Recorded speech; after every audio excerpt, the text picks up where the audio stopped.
to our real estate channel. We're talking about US real estate investing, we're talking about rental investing, and we are today here with Stephanie Rieder. Hi, Stephanie. Hi, how are you? Great. So Stephanie is an experienced property management, and she's going to talk with us today and explain about areas of expertise. You are going to learn about many important topics in real estate management, and today we're going to start and talk about utilities. So Stephanie, can you please explain the processes that are related to utilities, and maybe first off, what are the different utilities that we are handling as part of the rental of the property? Okay, absolutely. I handle your water, your sewer, your trash, your electric, your gas, anything that makes the house run, anything that construction would need, anything before a tenant when the property is vacant. Water and sewer will always be charged to the owner, but it is reimbursed by a tenant when a tenant is there. Can you explain why? Is it different than the others? Now, yes, because when a property is vacant, there's nobody to reimburse those bills. And they will continuously, water and sewer will continuously be charged so that there's no interruption period. But the difference between the water and sewer to the electric is because why? The important thing that I think we want to stress is that like the water and sewer cannot be changed to the name of the tenant, right? Correct. The others can. And this is why you are handling the water and sewer as a different process. Yeah, it's a completely different thing just because you're not always going to have the gas and electric because it would be switched into a tenant. You only have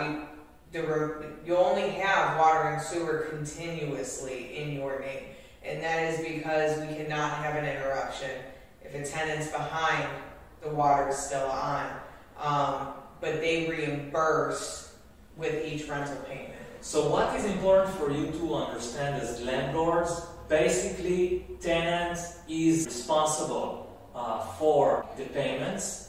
Property management, as part of their service, you are facilitating those payments, making sure they are paid. But the difference between water and sewer and the other is that because the water and sewer, they are left, they cannot be changed to the tenant name, then when property is occupied with a tenant, there will be the process of making the payment, and property management taking care of your interest will collect it and reimburse from the tenant. Yes.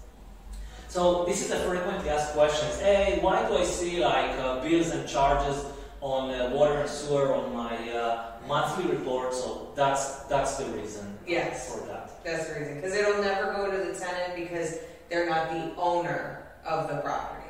Yeah. Okay, great. So we were talking about like different phases of the project: vacant property and occupied property. Yes. So let's talk about a property that let's say was just purchased and is going through renovation. It's vacant. Yes. Okay. The first thing that we are or you're actually doing is the utility change, like changing the name of the utilities. Can you explain a bit about this process and what you're doing? Okay, so as soon as a property is bought, whether it goes into rehab or construction or wherever it needs to go, we need to have gas and electric on. So this is changed upon transfer of the property into your name. So in order to turn these on, I need to have information from you basically to have these turned on. And to get this turned on, I think one thing that is important, and you start saying it for investors to be aware, is that it matters when we are doing the switch. Like if we are switching the utilities in close proximity to the actual transaction of the buying selling, it's different in compared to if we are actually getting ownership in the property, we're waiting, and then we are doing the change. Sometimes, for example, you might need to go into the property physically, and you cannot just do it online, right? Right. Because the quicker we do it, when somebody sells a property, they want to shut off the utilities immediately. When we're buying the property, or when you are buying the property, we want to get those changed as fast as possible. Once those are changed, we may not need a turn on. It's a soft and easy transfer. If for some reason that the utilities are not on at the property, someone will have to be at the property to have them turned on, and they'll have to have a physical person there. In that case, I am that person who will physically be at the property. Yeah, so I think the tip for investors in general, I mean, the way we are working together, we are working and facilitating investments, hundreds of properties for our real estate investors. And one of the things that we are making sure, and we recommend you to be aware and also make sure that you be proactive in asking property management even before you close on the property. Create a connection and make sure all the inputs that you need to provide them with the LLC, with the tax numbers, etc. are being provided, so they can provide you the service to switch the utilities before they're being shut off. Yes, it makes the process very easy, an easy transition, and it gets things moving faster for the owner. Exactly, because the next stage, when we want to do the renovation, we need all the utilities on to do the work, like electric, gas, etc. Water, obviously, running for the renovation work. So it means you are losing time and you're losing money because someone needs to now to go into the property. So that's time that you will need to pay for with all property management. And you can save this time if you manage the process as we explained. So this is important.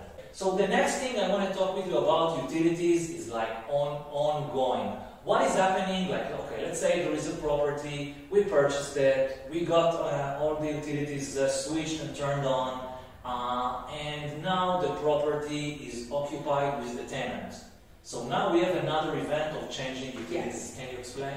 Now, when we get a tenant, obviously I'm so happy that we can remove it from your name.